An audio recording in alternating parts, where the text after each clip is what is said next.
Hello and welcome to another Imperator Invictus developer diary. This time we're going to be looking at Cyrenaic Part 3. We've done 2 already, let's do another one. And also a bit of philosophy. So, salvete!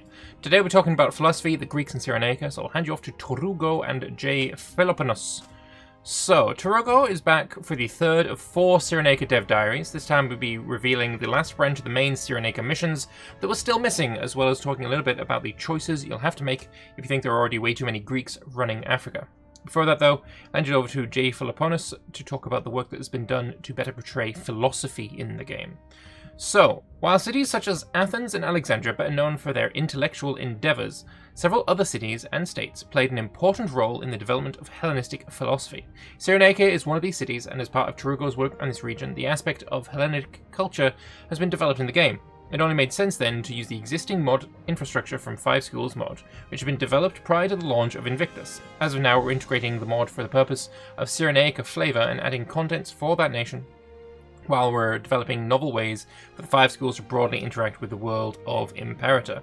To briefly summarise the mechanics, the 5 schools allow the player to invest resources in order to establish a local philosophical school with teachers devoted to doctrines predominant in the Hellenistic period.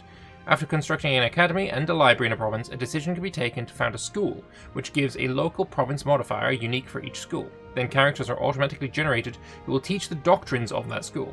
If you have these philosophers in your nation, then your character can study their teachings through various character interactions. Each school has 3 vanilla personality traits that make a character, I guess, a follower of the school. To complete their training, a character must have all 3 of these traits. In the likely case that your ruler doesn't start with all 3, then you can acquire them by completing the corresponding character schemes. However, your character will only receive the desired trait if the scheme's success requirements, unique to each scheme, are fulfilled when the scheme duration is up. Alright, I like that. That's really cool. Hopefully that's not just for Cyrenaica. Like, that seems cool for all Greeks, you know? That seems like something that all Greeks should have. Maybe I'm wrong on that. I don't think I am. One thing I will say is I was told, I think it was by J. Philoponus, that he disagreed that the not the religious stuff, the stuff that I'd said before. I mean, there was something for Cyrenaica before where I'd said, I like this, it should be for everyone rather than just for Cyrenaica. He disagreed with it basically because it's like, oh, it's a single country flavor is a good thing. Sometimes it is, when it is relevant to just one country, but when it's relevant to a myriad and only one gets it, I don't feel quite so strongly that it should be limited to just one. And this is another case of that. I think this philosophy stuff really fits nicely for Greeks, and probably more. You could probably fit the schools into, Zoroastrian or Hindu. And it's just maybe a little sad that you can only get it if you play as Cyrenaica. I think that's a little sad. Your reward for learning all 3 traits is a unique insert school philosopher trait, which gives a stat boost and a countrywide effect. More information can be found in the relevant thread there. We're not going to click that. Regarding the schools in the mod, at game start, Platonism and Aristotelianism are in decline, and Epicureanism, Stoicism, and Pyrrhonism are in vogue. These make the 5, which are currently included in the 5 schools mod. Less popular but more important as a belief or local movements are Cynicism, the Megarian school, and Cyrenaics, who, as the name might indicate, are the focus of this dev diary.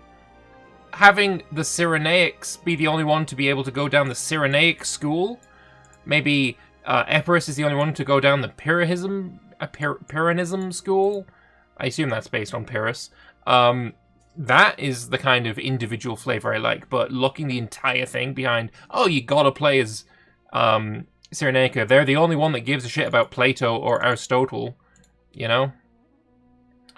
The Cyrenaica school is an old one, going all the way back to Aristippus the Elder, who was a student of Socrates, though most of its teaching was formalized by Aristippus the Younger, who is a spry and healthy 70-year-old at game start. Cyrenaism is the quintessential hedonistic philosophy. For a Cyrenaic philosopher, the purpose of life is pleasure, and unlike later hedonistic, such as Epicureanism, pleasure means exactly what it sounds like: good food, plenty of drink, sex, and everything else that makes life good. Unfortunately, when the game begins, the Cyrenaic school is already in decline. Historically, the last generation of great Cyrenaic philosophers is already alive at the game start, and all of them deviated a lot from traditional Cyrenaic teachings in an attempt to find a response to the rise of Epicureanism. In-game, this is represented by Cyrenaic having a slightly worse bonus than the other philosophic schools. Effects if ruler negative 10% manpower. Holy shit, yeah, I don't want that. I don't want a ruler with that, because that is a huge penalty. That's so bad. And the wage plus 40% is horrible. Like, having a country full of Cyrenaics, not something you ever want. That's fucking awful. This is where we get back to the aforementioned last generation of Cyrenaics. There are three famous Cyrenaics from the time period, all of them with radically different ideas. Hegesias the Death Persuader, who taught that true happiness is unattainable and that death is preferable to life because at least after death there is no suffering. Wow, you depressive little shit. Theodorus the Atheist, who famously rejected the existence of the gods, or at least not in the commonly accepted ones, and may have started a cult around himself. And finally, Anicetus, the guy who didn't get a cool nickname. Nice nickname. Who found a justification for altruistic behavior by arguing that the momentary pleasure of, for example, helping a friend is worthwhile, even if it results in greater pain later on. Sure. During the philosophy branch of Cyrenaic, a focus tree, you'll be asked to make a choice between these competing schools of thought. You may embrace one of the three Cyrenaic reformers and lead Cyrenaic philosophy onto a new golden age, or you could abandon Cyrenaic philosophy, yes, altogether, and embrace one of the competing philosophies. Once you've picked one philosophical school to support, the old Cyrenaic school and the other reformers will quickly fade into the annals of history. So we've got the Hegesiads. They all increase wages, alright. But you give province loyalty. That's really good. That if that is just in general provincial loyalty across the board, that's so nice. Theodorid Philosopher, Noble Happiness is, it's okay, but the assimilation speed base is nice. Anicerid, loyalty characters, really, really good. I guess they all make Noble Happiness, so we can just ignore that. Do you want provincial loyalty, assimilation speed but less omen power, or loyalty of characters? They're all really good. Losing a bit of omen power is a bit iffy. For the final mission in this branch, you'll need to make sure that your ruler is a philosopher of the chosen school. You'll then be rewarded with a unique wonder that gives a countrywide bonus based on the school you chose. Incidentally, this is something we're considering making available to all countries if they support a school through the 5 schools mechanics. Yes, do this. Yes, please. That's enough about old building men with their stacks of papyrus. Let's talk about something completely different next. You've told us about Cyrenaic, Hegesiad, Theodorid, and Anicerid, but not the Stoic, Epicureistic, or Skepticistic. Is it actually? I'm going to open this. Let's see if it's in here. No, it isn't. Oh yeah, Stoic is martial, corruption. This probably all been changed. This is, as you can tell, very old at this point. So yeah, I'd like to see what the others are. Anyway, Libyan invasion and Libyan mission tree. While researching Cyrenaica, I developed a lot of ideas for the native Libyans that simply didn't fit into the already crammed Cyrenaica mission trees. However, the natives of Cyrenaica and surrounding desert are far too fascinating to just ignore, so instead we'll give the player the choice to achieve what the historic Libyans never could. If you trigger the Libyan War during the initial Cyrenaica mission tree, you'll be given the choice to take control of the Libyan side of the war. The Libyans start in an imperial conquest war against Cyrenaica and receive some considerably temporary modifiers to desert combat. The latter should give you the edge against numerically superior Greeks if you choose your battles wisely. Naturally, you'll lose access to the other Cyrenaica mission trees if you form Libya. These trees are entirely built on the assumption that you're Greek after all. Instead, Libya will receive 2 moderately sized mission trees of its own, the first of which you're ready to reveal here. Very nice. So, Libyan resurgence. Becoming Libya is initially a bit of a step backwards, as Libya starts as a federated tribe. However, the large number of highly cultured Cyrenaican Greeks in your newly conquered territory means that it doesn't have to stay that way for long. The left half of the mission tree focuses on integrating the Greek population and fast-tracking you towards monarchy. Nice. Favorite task in this branch is the Letters for the Libyan Tongue mission, which allows you to choose the script in which your language will be written.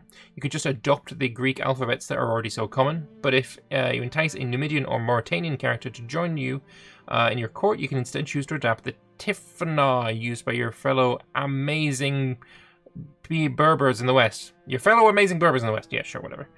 Doing so will earn you a solid bonus to assimilation speed at the cost of temporary malice to your research speed. That said, having only just triumphed over the Greek invaders, you may balk at integrating them into the administrative structure of your country. I mean, point a culture that didn't, you know, any time the Greeks were conquered, like, the invaders always adopted them. So why would we balk at it? I don't think so. That means you'll have to reform your government the old-fashioned way, but you'll have the opportunity to become the true terror for the countries unfortunate enough to border you. Alright. Plan to use this branch to test a special raiding war mechanic that he's been thinking about, but you'll have to wait a bit longer to find out more about that. Why tease it then? Big tease.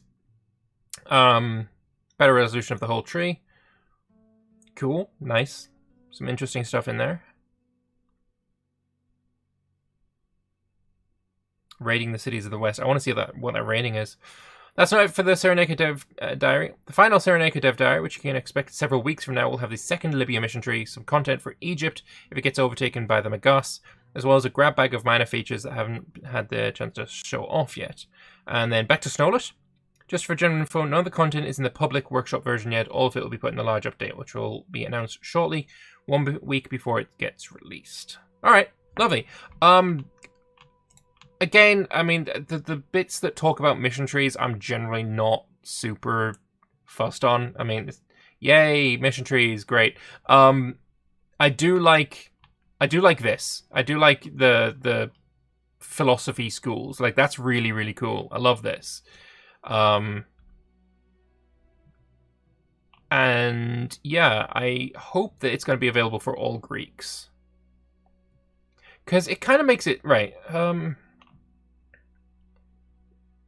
because a part of it says that it's for Cyrenaic, alright? Integrating the mod for the purpose of Cyrenaic flavor. Adding content for that nation. Oh, while developing novel ways for the 5 schools to broadly interact with the world of Imperator. Like, does that mean that everyone, all Greeks, can go in? Does that, am I wrong here? Does that mean that all Greeks can make use of it?